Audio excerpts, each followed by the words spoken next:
அன்புமிக்க சகோதரிகளே சகோதரர்களே, உங்கள் அனைவருக்கும் வணக்கம். தொடுத்துறை மடிக்கணினி மற்றும் இணையதளம் வாயிலாக போட்டித் தேர்வுகளுக்கு தயாராக வந்திருக்கும் உங்கள் ஒவ்வொருவரையும் அன்போடு வரவேற்கிறேன். கடந்த பதிவுகள் எல்லாவற்றிலையுமே டிஎன்பிசிக்கு தேவைப்படுற மாதிரி பல்வேறு விஷயங்களை பேசியிருந்தோம். அதிலும் ரொம்ப குறிப்பாக சயின்ஸ் அண்ட் டெக்னாலஜி.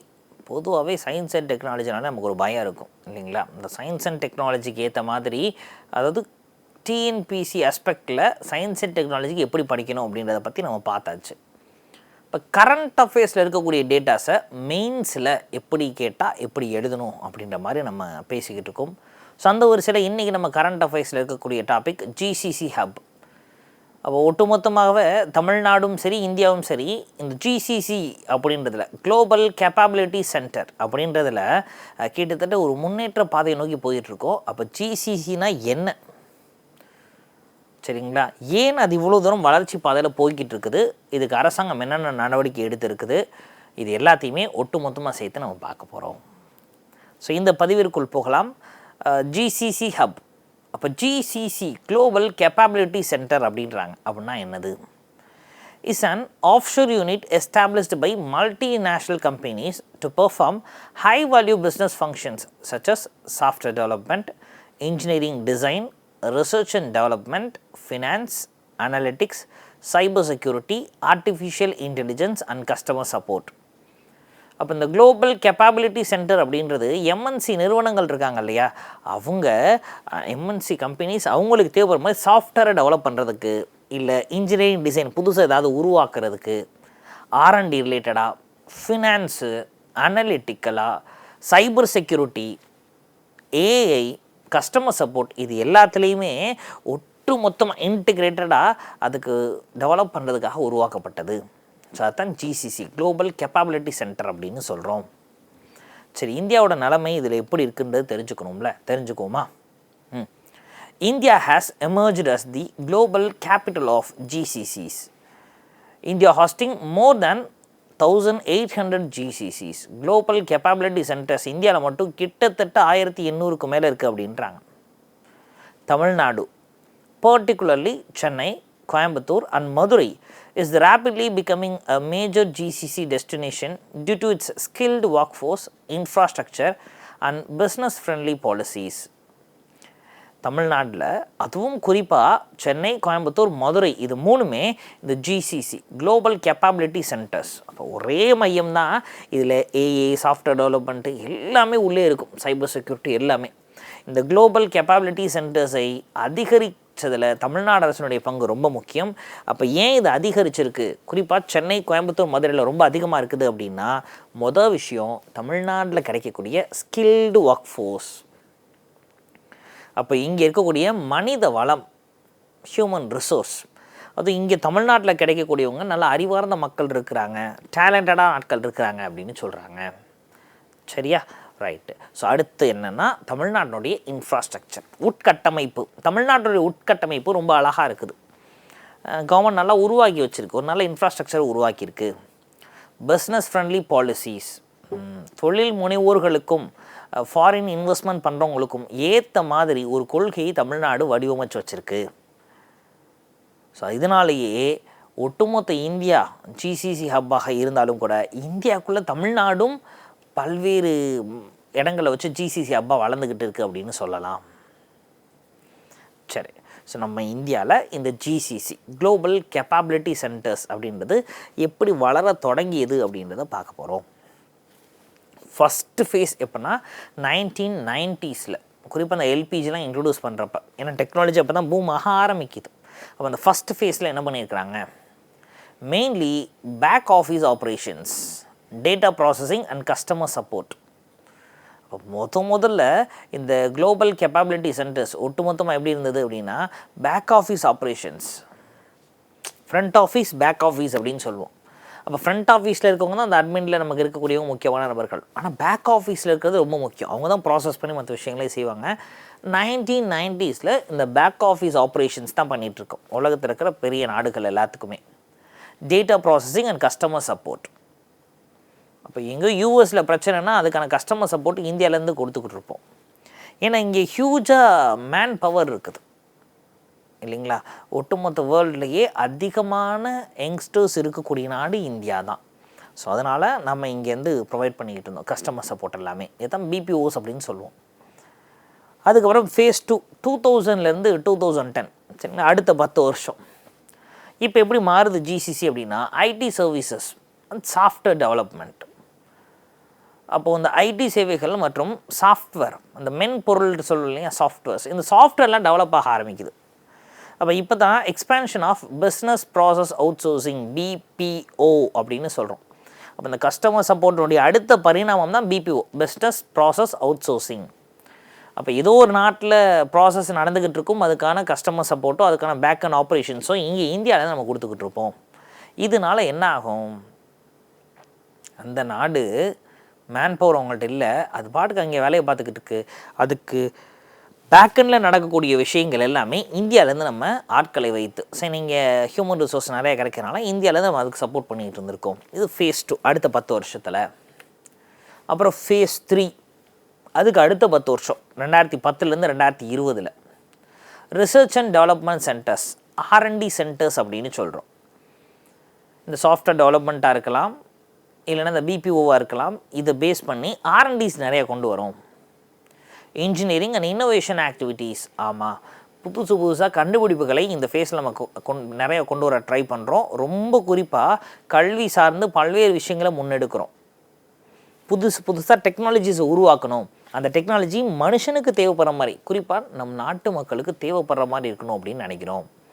ஸோ அதுதான் அந்த ஃபேஸ் 3. இந்த ஃபேஸ் 3ல் தான் இன்னோவேட்டிவாக நிறைய விஷயங்களை கொண்டு வந்தோம்.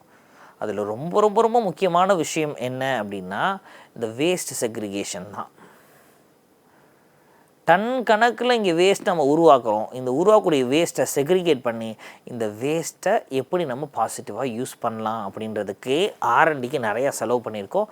அது சக்ஸஸ்ஃபுல்லாக இருந்து சென்னையில் இப்போ ஓரளவு எத்தனையோ மெட்ரிக் டன் வேஸ்ட்டை சென்னை மாநகராட்சி சூப்பராக டீல் பண்ணிக்கிட்டு இருக்குது.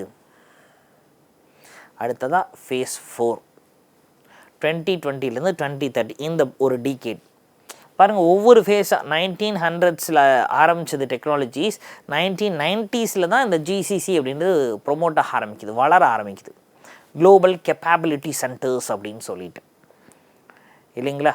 அப்போது ஒவ்வொரு 10 வருஷத்தில் ஒரு பரிணாம வளர்ச்சி மாதிரி அடைஞ்சிக்கிட்டே வருது. 1990s ஆரம்பித்த ஃபேஸ் 1 ஃபேஸ் 4 இப்போ இருக்கோம் நம்ம. ஒவ்வொரு டிகேடாக இந்த ஃபேஸ் 4 என்ன பண்ணுறோம், ஏஐ வந்துடுச்சு. ஒவ்வொரு 10 வருஷத்துக்கு ஒரு டெக்னாலஜி வந்துக்கிட்டு இருக்குது பார்த்தீங்களா? எஸ், 1990s டெலிஃபோன் அப்படின்றது ரொம்ப பெரிய விஷயமாக பார்க்கப்பட்டது, இல்லைங்களா? ஆமாம், 2000 வந்தது. அப்போ 2000 அப்படின்றதில் செல்ஃபோன்ஸ் வந்துருச்சு. சிம்பிள், இங்கே உள்ளெல்லாம் போல் வெளியே எப்படி பார்க்கும்.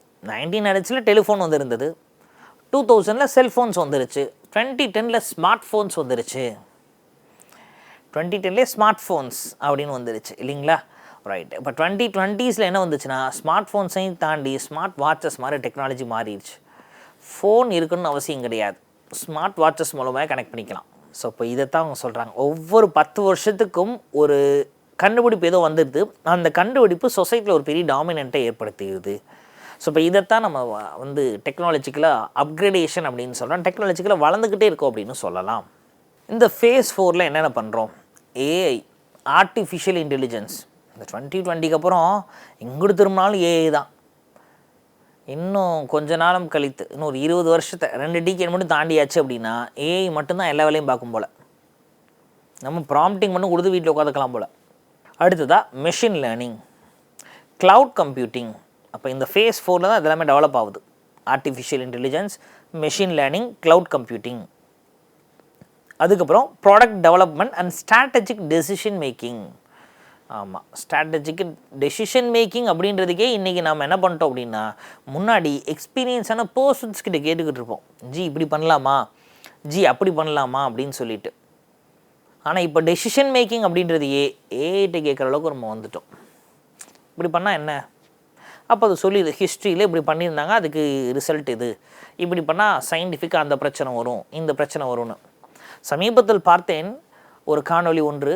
அந்த காணொளியில் ஜோசியமே பார்த்து சொல்லிடுது ஏஐ.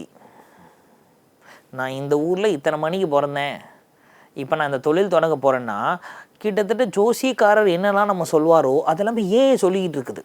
ஒரு காணொலியில் பார்த்தேன் நான், அவ்வளோ பெரிய ஷாக் ஆகுது. என்னடா அது மனுஷனுக்கான வேலை இல்லாமல் போயிடும் போலேன்னு. எல்லாமே இன்பில் பண்ணி வச்சுருக்காங்க. எல்லாத்தையுமே கற்றுக்குது. மெஷின் லேர்னிங் அதுதான் கற்றுக்குது. கூடிய சீக்கிரம் போனால் டெக்னாலஜி பற்றி எனக்கு புரியலை, இந்த டெக்னாலஜி எனக்கு சொல்லுன்னா அதுவே அழகாக பாடம் எடுத்துடும் போல. சரிங்களா? ஸோ அப்போது இந்த டெசிஷன் மேக்கிங்கில் ஆரம்பித்து இதெல்லாமே இப்போ தான் டெவலப் ஆக ஆரம்பிச்சிருக்கு. இந்த ஃபேஸ் 4 இருக்கும். டிஜிட்டல் டிரான்ஸ்ஃபர்மேஷன் சென்டர்ஸ், அப்போ டிஜிட்டல் மாற்ற மையங்கள். ஸோ எல்லாமே டிஜிட்டல் ஆயிடுச்சு. ஸ்மார்ட் அப்படின்னு சொல்லிட்டு ஸ்மார்ட் ஃபோன்ஸ் வந்ததுக்கப்புறம் எல்லாமே ரொம்ப ஸ்மார்ட்டாக மாறிடுச்சு. பர்ச்சேஸ்க்கு கடைக்கு போக தேவையில்லை, உட்காந்தத்தில் ஆர்டர் போடுறோம் வந்து கொடுத்து போயிடுறாங்க. இன்னும் கூடிய சீக்கிரம் இந்த செப்டோ, ஜொமேட்டோ, ஸ்விக்கி மாதிரி இருக்கிறதுக்குமே ஆள் தேவைப்பட மாட்டாங்க. ரோபோட்ஸ் வந்துடும். ரோபோட்ஸ் போய் டெலிவரி பண்ணிட்டு வந்துடும். வாய்ப்பு இருக்குது, செட் பண்ண கூட வாய்ப்பு இருக்குது. ஸோ இப்போ இதுதான் ஒவ்வொரு ஃபேஸாக பார்த்துக்கிட்டு இருக்கோம். சரி, ஸோ இப்போ இந்தியா ஏன் ஒரு ஜிசிசிக்கான ஹப் அப்படின்றதாக எஸ்டாப்ளிஷ் பண்ணப்பட்டிருக்கு? ஜிசிசி ஹப்பாகவே இந்தியா மாறினதுக்கான காரணம் என்ன? ஸோ அதை பார்க்க போகிறோம். Large pool of skilled professionals, ரொம்ப திறமையான மனித ஆற்றல் இருக்கக்கூடிய ஒரு நாடாக இந்தியா இருக்குது. எக்கச்சக்கமான படித்த இளைஞர்கள் ரொம்ப ஈஸியாக கிடச்சிட்றாங்க. ஸோ இப்போ அதனால் ஒரு காரணம், large pool of skilled professionals. அடுத்த காஸ்ட் எஃபெக்டிவ் ஆப்ரேஷன்ஸ், குறைந்த செலவில் செயல்படக்கூடிய ஒரு சூழல் அமைஞ்சிருது. ஸ்ட்ராங் ஐடி எக்கோசிஸ்டம், இன்ஃபர்மேஷன் டெக்னாலஜிக்கு நாம் தான் 1990s ஒவ்வொரு ஃபேஸாக டெவலப் ஆகிட்டு வந்திருக்குமே. அப்போ ரொம்ப ஸ்ட்ராங்காக இருக்கக்கூடிய ஐடி இன்ஃபர்மேஷன் டெக்னாலஜி நமக்கு இருக்குது. இங்கிலீஷ் ஸ்பீக்கிங் ஒர்க் ஃபோர்ஸ், ஆங்கிலம் பேசக்கூடிய பணியாளர்கள் ரொம்ப அதிகமாக இருக்காங்க. வட இந்தியாவை விட தென்னிந்தியாவில் ரொம்ப அதிகமாக ஆங்கிலம் பேசக்கூடியவர்கள் இருக்கிறாங்க. ஏன்னா ஸ்கூல்ஸ்லேயே ஸ்போக்கன் இங்கிலீஷ் அப்படின்ட்டு வந்துருச்சு. Sir, English speaking work force வச்சு என்ன பிரயோஜனம்? ஏன்னா நாம் செய்யக்கூடிய ஜிசிசி அப்படின்னாலே என்னது, குளோபல் கேப்பபிலிட்டி சென்டர்ஸ். மற்ற நாடுகளுடைய வேலையை இங்கே உட்காந்து நம்ம பார்த்துக்கிட்டு இருக்கோம். அப்போ அவங்களுக்கெல்லாம் தாய்மொழி இங்கிலீஷ் தான், இங்கிலீஷில் தான் எல்லாமே நடக்குது அப்படின்னா அவங்களோட கம்யூனிகேட் பண்ணுறதுக்கு நமக்கு இங்கிலீஷ் தெரியணும்ல. இங்கே ஆங்கிலம் சரளமாக பேசக்கூடிய நிறையா நபர்கள் இருக்கிறாங்க. அதுவும் ஒரு காரணம்தான் இந்தியா வந்து ஜிசிசி ஹப்பா மாறினதுக்கு. அடுத்ததாக ரோபஸ்ட் டிஜிட்டல் இன்ஃப்ராஸ்ட்ரக்சர், அப்போது நல்ல மேம்பட்ட டிஜிட்டல் உட்கமைப்பு இந்தியா உருவாக்கியிருக்கு. ரொம்ப எளிமையாக கனெக்ட் பண்ண முடியுதுல்ல வெளிநாடுகளோட. அப்போ இதெல்லாமே ஒரு காரணமாக நம்ம சொல்கிறோம். Government support through digital India and start up India. அப்போ digital India, start up India, இதன் மூலமாக புதிதாக தொழில் முனைவோர்களை அரசாங்கம் ஊக்குவிக்குது. அதுவும் ரொம்ப குறிப்பாக இந்த சர்வீஸ் செக்டார்லேருந்து நிறையா நபர்களை ஊக்குவிக்கிறாங்க. அப்போ சர்வீஸ் செக்டார்லேருந்து நிறையா வரதுனால இந்த சர்வீஸ் செக்டாரில் இருக்கவங்க தான் அந்த ஜிசிசி ஹப்பெல்லாம் கண்டக்ட் பண்ணுறாங்க. ஜிசிசி சென்டர்ஸில் நடத்தலாமே சர்வீஸ் செக்டார் தானே. இந்த ஜிசிலாம் இருக்கிறதுனால தான் சேவை துறைகள் மட்டும் கிட்டத்தட்ட 60 விழுக்காடுகள் வருவாய் இந்தியாவுக்கு கொடுத்துருது. ஃபைனலாக availability of engineering and management talent, எக்ஸாக்டாக பொறியியல் மற்றும் மேலாண்மை சார்ந்த திறன் கொண்ட பட்டதாரிகள் ரொம்ப எளிமையாக இந்தியாவில் கிடைக்கிறாங்க. India is a home to huge number of young professionals. So அப்படிலாம் இருக்கிறதுனால தான் இந்தியா ஒரு ஜிசிசி ஹப்பாகவே மாறிடுச்சு அப்படின்னு சொல்கிறாங்க.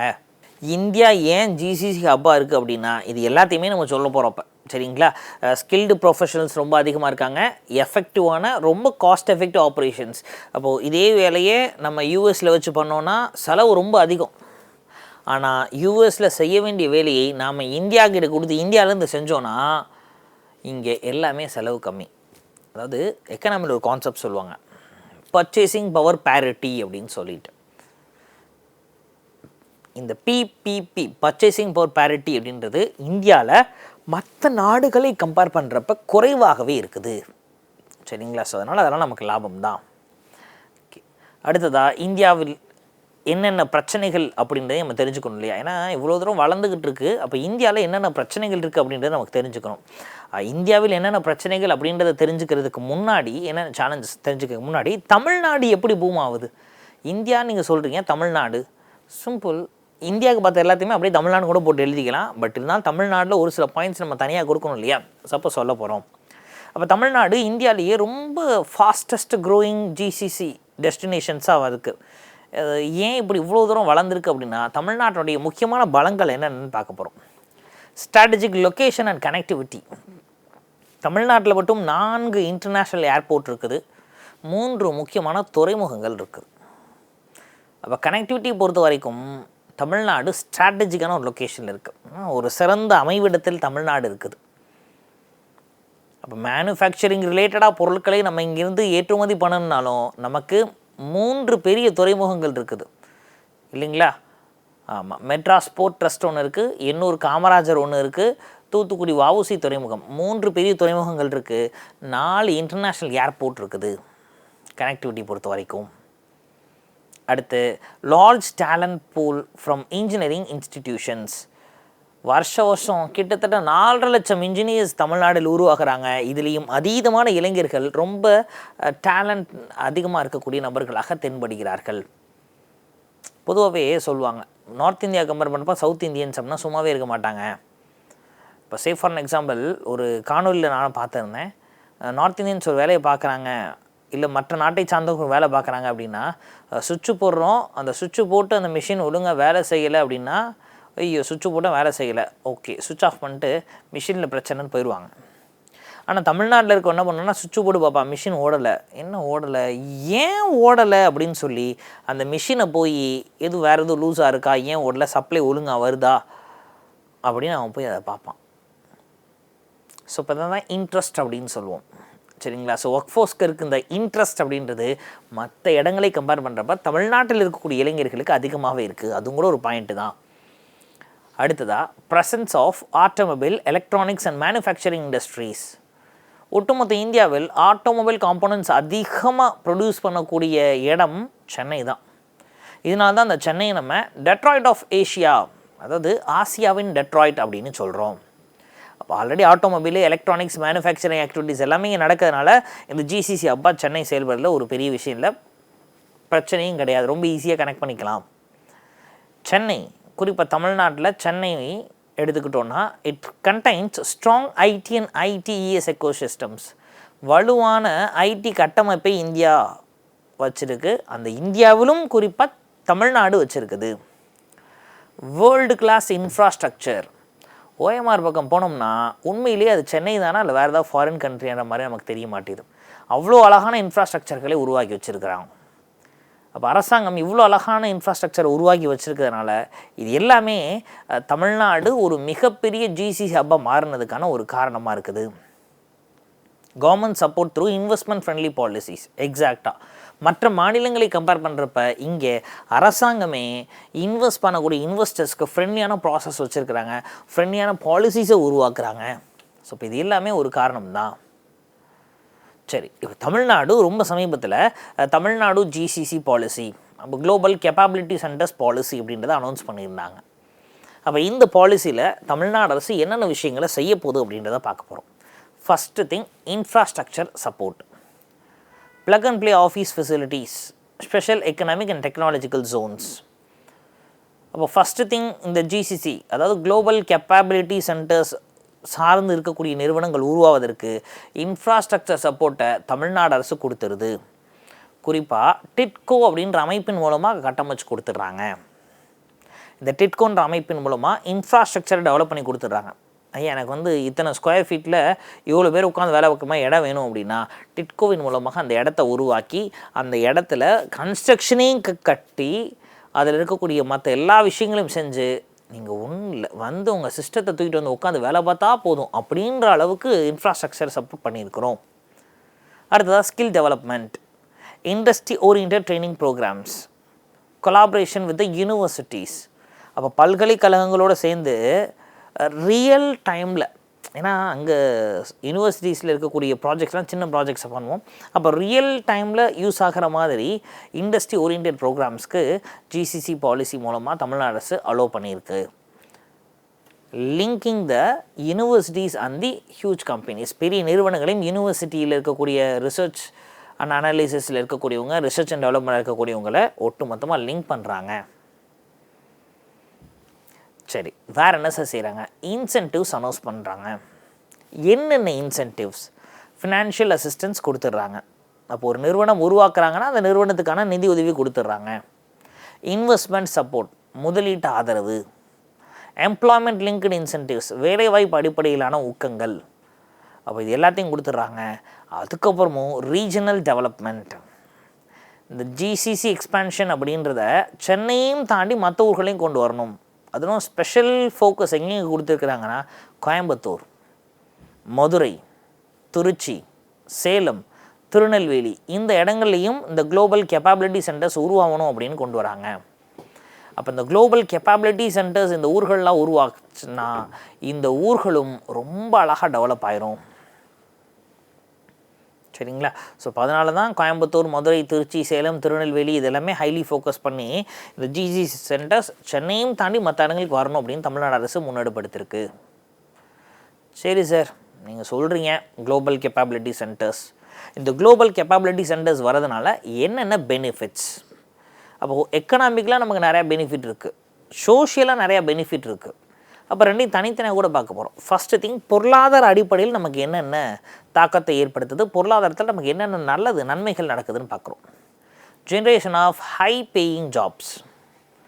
மாதம் 1.5 லட்ச ரூபா சம்பளம்னா அது ஐடி வேலையாக மட்டும்தான் இருக்கும் இல்லைங்களா? ஸோ இப்போ ஹை பேயிங் ஜாப்ஸ் அப்படின்றது ஐடி செக்டர்லேருந்து தான் வருது. இந்த ஜிசிசி மூலமாக வரக்கூடியது தான். சரி, இன்க்ரீஸ்டு ஃபாரின் டைரக்ட் இன்வெஸ்ட்மெண்ட். ஆமாம், அப்போ நமக்கு டாலர்ஸ் கம்மியாக இருக்கிறப்ப நமக்கு ஃபாரின் டைரக்ட் இன்வெஸ்ட்மெண்ட் மூலமாக தான் டாலர்ஸ் கிடைக்கும். அப்போ இந்த ஜிசிசியை நம்ம வளர்க்கறதுனால, அதாவது குளோபல் கெப்பாபிலிட்டி சென்டர்ஸ், மற்ற நாட்டுக்கான வேலையை நம்ம நாட்டிலேருந்து செய்கிற மாதிரி இருந்ததுன்னா அந்த நாட்டுக்காரன் இன்வெஸ்ட் பண்ணுறப்ப டாலரில் இன்வெஸ்ட் பண்ணுவான், நமக்கு டாலர்ஸ் நிறையா கிடைக்கும். growth of service exports. இந்த சர்வீஸ் எக்ஸ்போர்ட்ஸ் அப்படின்றது, அதாவது மற்ற மேனுஃபேக்சரிங் செக்டார் பொறுத்த வரைக்கும் அதுவும் எக்ஸ்போர்ட்டு தான், அதுவும் நமக்கு டாலர் கிடைக்க போகுது. ஆனால் அந்த மேனுஃபேக்சரிங் செக்டாருக்கு நாம் ரொம்ப மெனக்கெட்டு அதிகமாக உழைக்கணும். இதில் அப்படி கிடையாது, ரொம்ப ஈஸியாக க்ரோத் இருக்கும். Technology transfer and innovation. அப்போ தொழில்நுட்ப ரீதியிலான ஒரு பரிமாற்றம் மற்றும் புதிய கண்டுபிடிப்புகளை நம்ம கண்டுபிடிப்பதுக்கும் இது ஹெல்ப்ஃபுல்லாக இருக்கும். Development of start up ecosystem. அப்போ பெரிய பெரிய நிறுவனங்களில் இருக்கக்கூடியவங்க அவங்க இந்த ஜிசிசி பற்றி ஃபுல்லாக தெரிஞ்சுக்கிட்டு அரசாங்கம் இன்சென்டிவ்ஸ்லாம் கொடுக்குது அப்படின்றதுனால தனியாக புதிய நிறுவனங்களை உருவாக்கலாம். சார், ஒரு பெரிய கம்பெனியில் நல்ல பொசிஷனில் இருக்கிறவர் ஸ்டார்ட் அப்பில் உருவாக்குனா நமக்கு இதில் என்ன லாபம்? புது ஸ்டார்ட் அப் உருவாகுனா புதிய வேலை வாய்ப்புகள் உருவாகும்ல. அப்போ வேலை வாய்ப்புகள் அதிகமாக ஆட்டோமேட்டிக்காக அது டெவலப்மெண்ட் தானே. ஹை பேயிங் ஜாப்ஸ் கிடைக்கும் இல்லையா இளைஞர்களுக்கு, அதுதான் முக்கியம். இம்ப்ரூவ்மெண்ட் இன் அர்பன் இன்ஃப்ராஸ்ட்ரக்சர். ரொம்ப முக்கியமான விஷயம் இதுதான். இந்த ஐடி காரிடர்ஸ், பெரிய பெரிய பில்டிங்கில் ஐடி காரிடர்ஸ் வந்துருச்சுன்னா ஆட்டோமேட்டிக்காக அந்த இடத்துல அர்பன் இன்ஃப்ராஸ்ட்ரக்சர் வந்துடும். நீங்கள் நல்லா யோசிச்சு பாருங்கள், இந்த ஓஎம்ஆர் அப்படின்றது எடுத்துக்கோமே, ராஜீவ்காந்தி சாலை போனீங்கன்னா full and full IT sectors தான். அப்போது இந்த ஐடி செக்டார் அந்த ஏரியா ஃபுல்லாக இருக்கிறனால அங்கே இருக்கக்கூடிய சின்ன கடைகள் எல்லாமே உருமாற்றம் அடைஞ்சிருச்சு. சின்ன டீ கடையே பார்க்க முடியாது, எல்லாமே டீ ஃப்ரான்சைஸ். டீ கடையே அவ்வளோ பிராண்டடான டீ கடையாக அங்கே இருக்கும். அப்போது அர்பன் இன்ஃப்ராஸ்ட்ரக்சர் டெவலப்மெண்ட் அப்படின்றது ஆட்டோமேட்டிக்காக வந்துடுது. Contributions to GDP growth. நாட்டின் மொத்த உள்நாட்டு உற்பத்தின்னு சொல்கிறோம் இல்லைங்களா, கிராஸ் டொமஸ்டிக் ப்ராடக்ட். இதில் இந்த சர்வீஸ் செக்டாருடைய பங்கு ரொம்ப அதிகம். அதிலும் இந்த ஜிசிசி மூலமாக நமக்கு நல்ல வருவாய் இருக்கும். அப்போ ஜிடிபிலையும் கான்ட்ரிபியூட் பண்ணுறாங்க. ஸோ இப்போ இதெல்லாமே இந்த குளோபல் கெப்பாபிலிட்டி சென்டர்ஸ் நம்ம தமிழ்நாட்டில் இன்னும் நிறைய அறிமுகப்படுத்தினால நமக்கு கிடைக்கக்கூடிய பொருளாதார நன்மைகள். சரி, சொசைட்டிக்கு என்னென்ன கிடைக்குது, சோஷியல் பெனிஃபிட்ஸ் என்னென்ன, சமூக நன்மைகள் என்னென்னு பார்க்க போகிறோம். Employment opportunities for youth. கண்டிப்பாக அதுவும் சாதாரண வேலைவாய்ப்புகள் கிடையாது, நல்ல வருவாய் தரக்கூடிய வேலைவாய்ப்புகள் கிடைச்சிது இளைஞர்களுக்கு. அப்போ இதனால் என்ன ஆகும், வேலை வாய்ப்பு இல்லாத இளைஞர்கள் தான் ரொம்ப கஷ்டப்படுவாங்க, கொஞ்சம் தவறான ஆக்டிவிட்டியில் இறங்கவும் வாய்ப்பு இருக்குது. ஆனால் எல்லாருக்குமே வேலை, அதுவும் ஹை பேலி ஜாப்ஸ் கிடச்சிருச்சுன்னா அவன் பாட்டுக்கு படிப்பாக நல்ல வேலைக்கு போயிடுவான். Reduction in migration to metro cities. எக்ஸாக்டாக இந்த ஜிசிசிஏ சென்னையும் தாண்டி கோயம்புத்தூர், திருச்சி, மதுரை, சேலம், திருநெல்வேலியெலாம் பண்ணுறதுனால ஆனால் எல்லாரும் கிளம்பி சென்னைக்கு வரணும்னு அவசியம் கிடையாது. அந்தந்த இடங்கள், அந்தந்த மண்டலங்கள்லேயே வேலை வாய்ப்புகள் கிடைச்சிரும். Balanced regional development. ஸோ இப்போ பேலன்ஸ்டாக இருக்கும், சென்னை மட்டும் வளர்ந்துக்கிட்டே போகாமல் ஒட்டுமொத்த தமிழ்நாட்டில் இருக்கிற பல்வேறு மண்டலங்களும் இதனால் வளர ஆரம்பிக்கும். Increased participation of women in workforce. எக்ஸாக்டாக. இப்போ இந்த ஒர்க் ஃபோர்ஸில் நிறையா பெண்கள் அப்படின்றவங்க பார்ட்டிசிபேட் பண்ணுவாங்க. பொதுவாகவே ஐடி செக்டர் எடுத்துக்கிட்டால் பெண்கள் கணிசமான அளவு இருப்பாங்க இல்லைங்களா. ஸோ அப்போது increase the participation of women in the workforce. So அதுவும் நமக்கு லாபம் தான். ஜெண்டர் ஈக்குவாலிட்டின்றது ஆட்டோமேட்டிக்காக வர ஆரம்பிச்சிடும். என்ஹான்ஸ்மெண்ட் ஆஃப் டிஜிட்டல் ஸ்கில்ஸ், இந்த டிஜிட்டல் திறன்களுடைய மேம்பாடு அதிகரிச்சிடும். ப்ரொமோஷன் ஆஃப் நாலேஜ் எக்கானமி, அறிவு சார்ந்த பொருளாதாரம் அப்படின்றது வளர ஆரம்பிச்சிடும். இது அறிவு சார்ந்த பொருளாதாரம் வளர்ந்துச்சுன்னா இது நாட்டின் வளர்ச்சிக்கு ரொம்ப ரொம்ப முக்கியம். சரி, அப்போ இவ்வளோ விஷயங்கள் இருக்குதுல்ல, இவ்வளோ நல்லதெல்லாம் இருக்கே. ஆமாம், இவ்வளோ நல்லது இருந்தால் அதில் முக்கியமான சவால்களும் இருக்கும்ல. எஸ், சேலஞ்சஸ் இருக்குது. Intense competition from other states. எக்ஸாக்டாக மற்ற மாநிலங்களும் நம்மளை மாதிரி இன்ஃப்ராஸ்ட்ரக்சர்லாம் டெவலப் பண்ணிட்டு ஒரு கடுமையான போட்டியை கொடுக்குது. 10 ஆண்டுகளுக்கு முன்பாக 2015-16லலாம் தமிழ்நாட்டில் மட்டும்தான் ஐடி செக்டர் பூமில் இருந்துச்சு. அதுக்கு அடுத்து கர்நாடகாவில் இருந்தது. கர்நாடகாவில் பெங்களூரு மட்டும்தான், மற்ற எந்த இடத்துலையுமே கிடையாது. ஆனால் 10 வருஷம் கழிச்சு இப்போது எப்படி இருக்குது அப்படின்னா, கிட்டத்தட்ட தமிழ்நாடு, கர்நாடகா, தெலுங்கானா, ஆந்திரான்னு இந்த ஹைதராபாத்தா, பெங்களூரா, சென்னையான்ற அளவுக்கு ஒரு பெரிய காம்படிஷன் வந்துருச்சு. அப்போ அந்த காம்படிஷன் டேக்கிள் பண்ணுற அளவுக்கு அரசாங்கம் பல்வேறு நடவடிக்கைகள் எடுக்கணும். Shortage of advanced digital skills. ஆமாம், ஸோ அட்வான்ஸ்டான ஸ்கில்ஸ், குறிப்பாக அந்த ஏஐக்கான ப்ராம்ப்ட் கொடுக்க தெரியுது, ஏஐக்கு டெவலப் பண்ணுறது நமக்கு தெரியல. அப்போ அந்த அட்வான்ஸ்டான டிஜிட்டல் ஸ்கில்ஸ் அப்படின்றது இன்னும் நமக்கு தேவைப்படுது. இன்னும் அதுக்கான R&D நமக்கு தேவை. Rising urban infrastructure pressure. ஆமாம், நகர்ப்புற உள்கட்டமைப்பின் மீது அழுத்தம். இதனால் என்ன ஆகுது அப்படின்னா, பார்க்க ரொம்ப அர்பனாக தெரியணும் அப்படின்றதுனால இந்த குறு சிறு நடுத்தர வியாபாரிகள் இருக்கிறாங்க இல்லையா, அப்போ அவங்களை நசுக்குவதாக இருக்கட்டும், சின்ன சின்ன இடங்கள், ஏரியாக்கள் எல்லாத்தையும் நம்ம என்ன பண்ணிடுறோம் அப்படின்னா, ஒட்டுமொத்தமாக அவங்களை காலி பண்ண வச்சுட்டு அது எல்லாத்தையுமே நம்ம டெவலப் ஆக்குறோம்னு சொல்லிட்டு ஒரு ப்ரெஷரைஸ்டாக அந்த மக்கள் மீது நம்ம கொண்டு போய் திணிக்கிறோம். அர்பன் இன்ஃப்ராஸ்ட்ரக்சரை நம்ம கொடுக்குறோம் அப்படின்னு சொல்லிட்டு அர்பன் இன்ஃப்ராஸ்ட்ரக்சரை கெடுக்கிற மாதிரி இருக்கக்கூடிய கடைகளையோ குடியிருப்புகளையோ நாம் என்ன பண்ணிடுறோம், காலி பண்ண வச்சுறோம். இது மனித உரிமை மீறலும் கூட. Cyber security risk. ஆமாம், ஏன்னா இந்த GCCன்னு என்னது, குளோபல் கேப்பபிலிட்டி சென்டர்ஸ். அப்போ அந்த நாட்டுக்கான தேவையை நம்ம நாட்டிலேருந்து செஞ்சுக்கிட்டு இருக்கோம். அப்போ எப்படி நம்ம கனெக்ட் பண்ணுறோம், இன்டர்நெட் மூலமாக தான் கனெக்ட் பண்ணியிருக்கோம். அப்போ சைபர் செக்யூரிட்டி கொஞ்சம் வீக்காக இருந்ததுன்னா, சைபர் த்ரெட் இருக்குல்ல, ஏதாவது மால்வேர்ஸ் வந்துருச்சுன்னா, வைரஸ் அட்டாக் வந்துருச்சு, சைபர் அட்டாக் வந்துருச்சுன்னா ஒட்டுமொத்த பிஸ்னஸும் காலி ஆயிருமா? அப்போ அந்த பிரச்சனைலாம் இருக்குது. Global economic uncertainties. ஆமாம், பாருங்கள், நம்ம GCC இந்தியாவில் உருவாக்குறதுனால இப்போ யூஎஸுக்கும் ஈரானுக்கும் போர்னா யூஎஸ் பேஸ்டு கம்பெனிஸ் நிறையா பாதிக்கப்படும். அப்படி தானே? அப்பா, நமக்கு என்ன, யூஎஸ் பேஸ்டு கம்பெனிஸ் பாதிச்சா நமக்கு என்ன அப்படின்னு பார்த்தா, யூஎஸ் பேஸ்டு கம்பெனிஸை நம்பி தான் இங்கே GCCs உருவாக்கி வச்சுருக்கிறோம். அப்போ அந்த கம்பெனிக்கு தான் நம்ம இங்கே உட்காந்து வேலை பார்த்துக்கிட்டு இருக்கோம். அதனால் இங்கே நம்ம பீஸ்ஃபுல்லாக இருந்தாலும் அங்கே அந்த நிறுவனம் பீஸ்ஃபுல்லாக இல்லை அப்படின்னா ஆட்டோமேட்டிக் அங்கே லே ஆஃப் நடக்க ஆரம்பிச்சிடும்.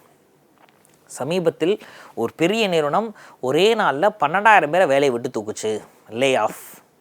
இந்த மாதிரி லே ஆஃப் ப்ரெஷர் வந்துடுது. Need for continuous upskilling. எக்ஸாக்டாக. அப்போ ஐடி செக்டரில் 1 லட்சம் சம்பாதிக்கிறான், 2 லட்சம் சம்பாதிக்கிறான்னா அவன்கிட்ட உட்காந்து கேட்டு பார்த்தா தான் தெரியும். நம்ம ஸ்கில்லை வளர்த்துக்கிட்டே இருக்கணும், டெவலப் ஆகிக்கிட்டே இருக்கணும். புது புது டெக்னாலஜி வளர வளர நாமும் வளர்ந்து கொண்டே போக வேண்டும்.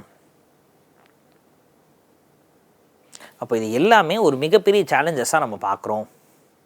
அப்போது தமிழ்நாடு GCC ஹப்பாக மாறுது அப்படின்னா அது நமக்கு சாதகம் தான். அதனால தான் GCC ஹப்பாக தமிழ்நாடை மாற்றுறதுக்கு ஒரு பாலிசிலாம் மேக் பண்ணியிருக்கோம். நம்ம இருந்தாலும் அதில் இவ்வளோ பிரச்சனைகளும் இருக்குது. இந்த பிரச்சனைகள் எல்லாம் நம்ம சரி பண்ணிட்டோம் அப்படின்னா நமக்கு ஒரு பிரச்சனையும் கிடையாது. ஆட்டோமேட்டிக்காகவே GCC ஹப்பாக தமிழ்நாடு வந்துடும்.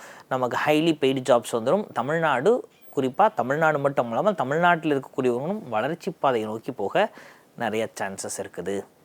அப்போ அரசாங்கம் இன்ஃப்ராஸ்ட்ரக்சர் டெவலப்மெண்ட் அப்படின்ற விஷயத்தை பண்ணாலும் கூட நாம் தான் அப்ஸ்கில்லிங் அப்படின்னு சொல்கிறோம். நம்முடைய ஸ்கில்லை நாம் டெவலப் பண்ணிகிட்டே இருந்தோம்னா ஆட்டோமேட்டிக்காக நமக்கு தேவையானது நம்மை வந்து சேரும். ஸோ இது எல்லாமே GCC பற்றி கேட்டால் நமக்கு சொல்ல தெரியணும். ஒரு இன்ட்ரோடக்ஷன் மாதிரி கொடுத்துட்டு GCC நான் என்னன்றதை சொல்லிவிட்டு அந்த பாலிசியில் தமிழ்நாடு அரசு என்னென்ன பண்ணியிருக்குது, அதில் சாதகம் பாதகம் ஒரு நோட்ஸ் எடுக்கிறோம் அப்படின்னா நம்ம ஒரு டாப்பிக்கை வச்சு இருக்கிற எல்லாத்தையுமே எடுத்துடணும். மெரிட்ஸு, டிமெரிட்ஸு, அதை என்ன டெக்னாலஜி யூஸ் பண்ணுறாங்க எல்லாத்தையுமே எடுத்துடணும். அப்போ அதை எல்லாத்தையும் எடுத்துட்டு படித்தோன்னா தான் கொஷின் எப்படி கேட்டாலும் நமக்கு ஆன்சர் தெரியணும். நம்ம மெரிட்ஸை மட்டும் படிச்சுட்டு போயிட்டோம்னா அவங்க டிமெரிட்ஸ் கேட்டால் சொல்லி முடிஞ்சு இல்லைங்களா? ஸோ அப்போ அதனால் ப்ராசஸில் ஆரம்பித்து மெரிட்ஸு, டிமெரிட்ஸ்னு இருக்க எல்லாத்தையும் டீட்டெயிலாக நோட்ஸ் எடுத்து வச்சுக்கிட்டோன்னா கேள்வி எப்படி கேட்டாலும் நமக்கு ஆன்சர் பண்ணிடலாம். மீண்டுமாக வேறொரு பதிவில் சூப்பராக சந்திக்கலாம். தொடர்ந்து இணைந்திருங்கள். நன்றி.